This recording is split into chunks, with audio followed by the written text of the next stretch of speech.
Sir నమస్తే. శ్రీమాత్రే నమః. సార్ మేషరాశి వారికి ఆగస్ట్ నెలలో ఎటువంటి ప్రభావం ఉండబోతుంది? అంటే ఒకటేనమ్మా, రాస్యాధిపతి ఎప్పుడైతే కుజుడు గురువుతో ఉన్నాడో రెండవ స్థానంలో ఇదేంటంటే కొంత ఫైనాన్షియల్ రిలేటెడ్ సంబంధించిన విషయంలో ఇంప్రూవ్మెంట్స్ అనేవి వీళ్ళకి కలిసి వస్తాయి ఈ టైంలో. ఆ విషయంలో వీళ్ళు కనుక కరెక్ట్గా ప్లానెడ్గా ఉంటే కూడా బాగుంటుందని చెప్పొచ్చు మనం. ఓకే, వీరికి ధనయోగం ఎవరి వల్ల రాబోతుంది సార్? మంచి ప్రశ్న వేశారమ్మా. ఎందుకంటే ధనయోగం అనేటువంటిది గురువుతో ఉన్నాడు కాబట్టి, ఒకటి గురువుల ద్వారా, లేకపోతే ఏదైనా సాఫ్ట్వేర్ రిలేటెడ్ వాటి మూలంగా, ఏదైనా గైడింగ్ అండ్ టీచింగ్ చేయడం ద్వారా. ఇప్పుడు చాలామంది చూడండి, నాకు ఇంకోటి ఏదైనా సెకండరీ ఇన్కమ్ ఉంటే బాగుండు అనిపిస్తూ ఉంటుంది. వీళ్ళు ఎవరికైనా నేర్పడం ద్వారా ధనయోగాలు ఉంటాయి. అలాగే మార్స్ రెండవ స్థానంలో అది స్థిర రాశి అయింది, భూతత్వ రాశి అయింది కాబట్టి రియల్ ఎస్టేట్ ద్వారా ధనయోగం ఏర్పడుతుంటుంది. అంటే ఫస్ట్ ఆఫ్ ఆల్ మనం ఏంటంటే ఆస్ట్రాలజీలో ఇప్పుడు వేటి ద్వారా ధనయోగం ఏర్పడుతుంది, మరి అది ఆటంకం కలగకుండా ఉండాలంటే గణపతి ఆరాధన చేస్తూ ఉండాలి. ఈ రాశి వారికి ఎవరి ద్వారా ఇబ్బందులు వస్తాయి సార్?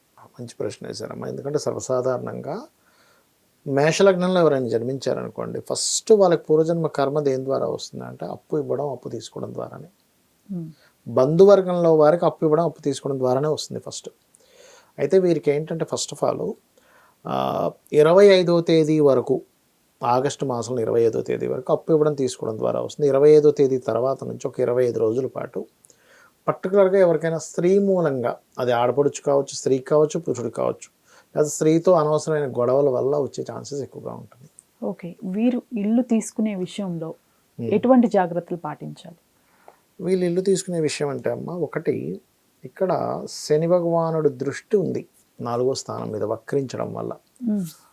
ఓల్డ్ హౌసెస్ ఏదైనా తీసుకుంటున్నాం, లేదా ఓల్డ్ వెహికల్స్ ఏదైనా తీసుకుంటున్నాము, కాస్త చూసి తీసుకోవాలి. ముఖ్యంగా ఒక్కొక్కసారి ఏమవుతుందంటే పేపర్స్ మనకి వాళ్ళ డాక్యుమెంట్స్ అవి, ఇది చాలా పాత పట్ట పేపర్స్ అండి, అవి మిస్ అయ్యాయి, బట్ ఇవి ఉన్నాయి, తీసేసుకొని మేమేమి ఎవరేమి చెప్పమంటుంటారు వాళ్ళు. మీకేం అబ్జెక్షన్స్ ఉండమంటారు, తీర తీసుకున్నాక స్టార్ట్ అవుతాయి. ఇవి చూసుకోవాలి. పిల్లల విషయంలో సరే ఎటువంటి జాగ్రత్తలు తీసుకోవాలి? ఒకటమ్మా, ఇప్పుడు వీళ్ళకి ప్లానటరీ పొజిషన్స్ కనుక తీసుకుంటే 5th హౌస్ 15-16 తేదీల నుంచి 5th హౌస్లోకి, ఓన్ హౌస్లోకి సన్ వెళ్తున్నాడు. So sun is giving good results, అంటే పిల్లలకు ఒక మంచి పేరు ప్రఖ్యాతలు రావడానికి బాగుంది. ఓకే, అయితే అది అగ్నితత్వ రాశి అది. సో వాళ్ళకి కొంచెం ఫేవర్స్ ఏదైనా వస్తే కొంచెం జాగ్రత్తగా ఉండాలి. ఓకే, అది అగ్ని అంటే కొంచెం ఫేవర్ కదా, అట్లాంటి విషయాలు. అయితే వీరు చదువుకునే విషయాల్లో, ఎడ్యుకేషన్ విషయాల్లో ఎటువంటివి సెలెక్ట్ చేసుకుంటే మంచిది సార్? అంటే వీళ్ళ ప్లానటరీ పొజిషన్స్ బట్టి. Medical related, first 2 weeks medical related are marketing related. ఎందుకంటే బుధుడు వెనక్కి వచ్చి కర్కాటక రాశిలో తిరుగుతున్నాడు, కొంచెం మార్కెటింగ్ రిలేటెడ్ కూడా బాగా కనెక్ట్ అవుతాయి వీళ్ళకి. అండ్ సాఫ్ట్వేర్ రిలేటెడ్, ఎందుకంటే బుధ రాశిలో కేతు ఉన్నాడు కదా, ఇటువంటివి సెలెక్ట్ చేసుకుంటే మంచిది. బట్ వాళ్ళ పర్సనల్ చార్ట్లో ఇంకెక్కువ విషయాలు ఉంటాయి. అప్పులు తీసుకునే విషయంలో కానీ, ఇచ్చే విషయంలో కానీ ఎటువంటి జాగ్రత్తలు పాటించాలి సార్? అప్పులు ఇవ్వడం, తీసుకునే విషయాల్లో ముఖ్యంగా బుధవారాలు చేయకూడదు వీళ్ళు ఎక్కువగా. అంటే గణపతిని ఆరాధన, గణపతిని తలుచుకొని తీసుకుంటే మంచిదమ్మా. అలానే మ్యారేజ్కి సంబంధించిన విషయాలు, ఇప్పుడు మనకి ఎలానో ఆషాఢం అయిపోయింది కాబట్టి వీరికి ఎటువంటి ప్రభావం ఉండబోతుంది? ఒకటి, వీళ్ళు మ్యారేజ్ విషయంలో పాయింట్ నెంబర్ 1, 25వ తేదీ లోపలే వీళ్ళు ప్లాన్ చేసుకోవాలి. 25వ తేదీ వచ్చిందంటే మళ్ళీ వీళ్ళు వెళ్ళడం మంచిది కాదు. ఒకటి. రెండవది, మెడికల్ రంగాలు, లేకపోతే గవర్నమెంట్ ఉద్యోగం చేసేవారు, అంటే డాక్టర్స్ ఇట్లాంటి వాళ్ళు ఉంటారు, గవర్నమెంట్ జాబ్ హోల్డర్స్ ఉంటారు, అటువంటి సంబంధాలు, లేదా ఒక పెద్ద ఫ్యామిలీ, రెప్యుటేటెడ్ ఫ్యామిలీ నుంచి సంబంధాలు వచ్చే ఛాన్సెస్ ఎక్కువగా ఉన్నాయి వీరికి. వీరికి వృత్తి వ్యాపార రంగాలు ఎలా ఉండబోతున్నాయి సార్? వృత్తి అంటే అమ్మ, ఒకవైపు వ్యాపారం చేస్తూ ఇంకొక జాబ్ చేయడం, ఇవి జరుగుతాయి వీళ్ళకి క్లియర్గా. అండ్ వ్యాపార విషయాలు కనుక చూసుకుంటే కొన్ని వ్యాపారాలు కొంచెం మందగిస్తున్నాయి, మనం ఇంకోటి కూడా చూసుకుంటే మంచిది అనేటువంటి దాంట్లో కొంచెం కొన్ని వ్యాపారాలు మార్పులు కూడా జరుగుతాయి ఈ టైంలో వీళ్ళకి. ఈ రాశి వారు ఎటువంటి జాగ్రత్తలు తీసుకుంటే మంచిది సార్? పర్టికులర్ జాగ్రత్త అంటే ఏం లేదమ్మా, ఎప్పుడు కూడా మనకు ఒక ఇబ్బంది కలగకూడదు కదా. కలగకూడదు అంటే వీళ్ళు సూర్య నమస్కారాలు ఎక్కువగా చేసుకోవాలి. ఎంత వీళ్ళు సూర్య నమస్కారాలు చేసుకుంటూ ఉంటే అంత బాగుంటుంది. ఇక జాగ్రత్తల విషయం తీసుకుంటే ఫస్ట్ ఆఫ్ ఆల్ మీకు మొదట్లో చెప్పినట్టుగా అప్పుల విషయం, ఒకటి కేతు ఉన్నాడు కాబట్టి 6వ స్థానంలో. అండ్ ఇంకోటి ఏంటంటే ఇక్కడ 12లో రాహు ఉన్నందుకు కొద్దిగా ఇది తండ్రి గారి ఆస్తికి సంబంధించిన విషయంలో డాక్యుమెంట్స్ అన్ని కరెక్ట్గా ఉన్నాయో కొంచెం చెక్ చేసుకోవాలి ఈ టైంలో.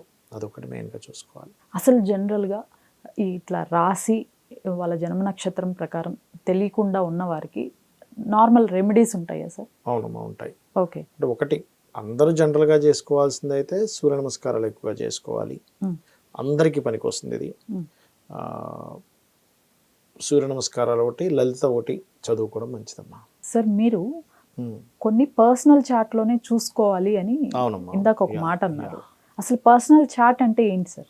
పర్సనల్ చార్ట్ అంటే వాళ్ళు పుట్టినప్పుడు వాళ్ళు పుట్టిన డేట్ని, మంత్ని, ఇయర్ని, టైంని, ప్రదేశాన్ని, ప్లేస్ కూడా చాలా ముఖ్యం తీసుకుంటే వాళ్ళకు ఒక చార్ట్ జనరేట్ అవుతుంది. అంటే వీళ్ళు ఈ జన్మలో ఎందుకు అసలు పుట్టారు, లైఫ్ పర్పస్ ఉంటుందమ్మా ఒకటి. ప్రతి వ్యక్తి, ప్రతి ప్రాణి ఒక పర్పస్ మీద పుడుతుంది. ఊరికే ఏదో జన్మ ఎత్తది. అది ఆ పర్టికులర్ టైంలో పుట్టాలంటే ఆ పర్టికులర్ టైంలోనే పుడతాడు మనిషి, గుర్తుపెట్టుకోండి. అలా పుట్టిన వ్యక్తి ఎందుకు ఎదగట్లేదు అనేది ఒక అనాలిసిస్ ఉంటుంది ఆస్ట్రాలజీలో.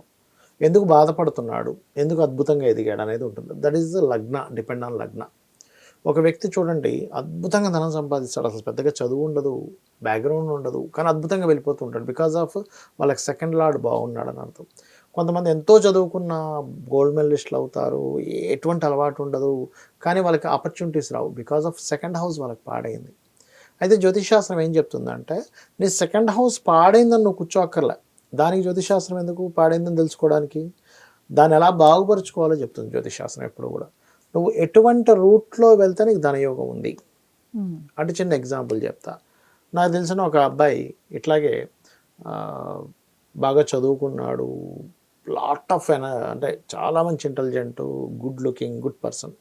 కానీ ఆ అబ్బాయికి ఎన్ని కోర్సెస్ చేస్తున్నా ఒక ఉద్యోగం వచ్చేది కాదు. బట్ ఆయన జాతకంలో ఉన్న యోగం ఏమిటంటే, అతనికి రియల్ ఎస్టేట్ చేస్తేనే ధనయోగం ఉంది, ఇంకో రూపంలో లేదు. అప్పుడు నేను చెప్పినప్పుడు రియల్ ఎస్టేట్ నాకు అసలు ఐడియా లేదు సార్, జీరో నాలెడ్జ్ అన్నాడు ఆయన రియల్ ఎస్టేట్ విషయంలో. మిగతా అన్ని విషయాల్లో బాగున్నాయి. అంటే ఏం పర్లేదు, నువ్వు ఇంత చదువుకొని ఇంత ఇంటెలిజెంట్, నీకు రియల్ ఎస్టేట్ సంపాదించిన పెద్ద విషయం కాదు, చాలా సింపుల్ విషయం అది. అంటే ఒక 1 month అదే పని మీద అసలు ఎక్కడ మార్కెట్ ఎట్లా ఉంది, రియల్ ఎస్టేట్లో ఎటువంటి ఒక రిజిస్ట్రేషన్ చేయాలంటే ఎటువంటి పేపర్స్ కావాలి, అసలు మార్కెట్ స్ట్రాటజీ ఏంటని ఒక 1 to 1.5 months అతను రెడీ చేసుకొని తర్వాత ఆయన బిజినెస్ స్టార్ట్ చేశాడమ్మా. మీరు నమ్మరు, he earned crores of rupees. అంతకుముందు వరకు లోన్స్ ఎట్లాగా, అనవసరంగా నేను ఎడ్యుకేషన్ లోన్ తీసుకున్నాను, ఆ లోన్ తీసుకున్నా, ఈ లోన్ తీసుకున్న పరిస్థితి ఏంటి, ఇంక నేను చనిపోవాలా, ఏడుపు ఒకటే తక్కువ అబ్బాయికి, చచ్చిపోదాం ఇంకా అనుకునే స్టేజ్ నుంచి విషయం తెలుసుకున్న తర్వాత ఆ అబ్బాయి వెళ్ళిన రూట్ అద్భుతమైన స్థానాన్ని ఇచ్చింది. అలా ఒకళ్ళని కాదు, నేనేం చెప్తానంటే, మీకు ధనయోగం ఎందులో ఉంది, ఎప్పుడు ఉంది అని తెలుసుకోవడం కోసం పర్సనల్ చార్ట్. నాట్ ఓన్లీ ధనయోగం కాదు, ఒకటే కాదు, ఏ ప్రాపర్టీ ఎప్పుడు తీసుకోవాలి, ఎప్పుడు వివాహం చేసుకోవాలి, ఎప్పుడు ఎటువంటి బిజినెస్లు స్టార్ట్ చేయాలి, ఎప్పుడు మీరు ఇన్వెస్ట్మెంట్ చేయాలి. రాంగ్ ఇన్వెస్ట్మెంట్ రాంగ్ టైంలో చేస్తే మీకు రావమ్మా. బికాజ్ ఆఫ్ అది ప్లానటరీ కాంబినేషన్ అట్లా ఉంది. ఇప్పుడు మీరు చిన్న ఎగ్జాంపుల్, ఒక నట్టు బోల్ట్ ఉంటుంది, ఈ బోల్ట్ ఈ నట్టుకి సరైనది అయితేనే కనెక్ట్ అవుతుంది, అదర్వైజ్ మీకు అసలు నట్టు బోల్టే కనెక్ట్ అవుతుంది, మీ లైఫ్ ఎట్లా సెట్ అవుతుంది, అంతే కదా. సో ఏంటంటే జ్యోతిషాస్త్రం ఏం చెప్తుంది అంటే, మీరు వెళ్తున్న రూట్ కరెక్టా కాదా అనే విషయాన్ని మాత్రం చెప్తుంది, ఆ రూట్ చూపిస్తుంది, ఆ రూట్ బట్టి మనం వెళ్ళాలి, సక్సెస్ అవ్వాలి. ఓకే, అట్లా ఏంటంటే అందులో మీరు ఇప్పుడు ఒక రుణం తీసుకొని ఒక అప్పు తీసుకొని మీరు ఒక ప్లాన్ చేస్తున్నారు. లేకపోతే కొంతమంది ఏమంటారంటే, అయ్యో రాంగ్ టైంలో ఇన్వెస్ట్మెంట్ చేశానో లేకపోతే వివాహం చేసుకున్నానో అంటారు. రైట్ టైమ్స్ కూడా ఉంటాయి వివాహం చేసుకోవడానికి. What is the right time? Wrong టైంలో వివాహం చేసుకోవడం కూడా చాలా పెద్ద తప్పు అసలు. అవి పర్సనల్ చార్ట్లో ఉంటాయి. రైట్ టైంలో ప్రయత్నం చేయడం విదేశాలకు వెళ్ళడానికి, రైట్ టైంలో చేయకపోవడం విదేశాలకు వెళ్ళడానికి. అరే అప్పుడు చాలాసార్లు ట్రై చేసిన అవ్వలేదు అంటారు. ఎందుకు అవ్వలేదంటే that is not right time. అట్లా ఏంటంటే personal chart very clearly indicating. ఒక అబ్బాయి అయితే ఒక మంచి రైట్ టైంలో ఉద్యోగం అద్భుతంగా వచ్చే టైంలోనేమో ట్రై చేయలేదు, నేను వేరేది చేసుకుంటా అని. ఆ టైం అయిపోయాక ట్రై చేసాడు, అక్కడ రాలేదు. అట్లా 1-2 అని కాదు, మీ పర్సనల్ చార్ట్లో ప్రతి ఈవెంట్, మేజర్ ఈవెంట్స్ ఏవైతే ఉంటాయో అవి ఎప్పుడు చేసుకుంటే మంచిది, ఎప్పుడు చేయకూడదు, ఎప్పుడు చేయాలి, ఏ రూట్లో వెళ్ళాలని చెప్పేదే ఈ యొక్క ఇది. మరి ఇప్పుడు గోచార ఫలితాలు ఇవన్నీ ఎందుకు చెప్పుకుంటున్నాము అంటే, దిస్ ఈజ్ ద క్లైమేట్, బయట ఉండే వాతావరణం లాంటిది, బయట ఉండే మార్కెట్ లాంటిది.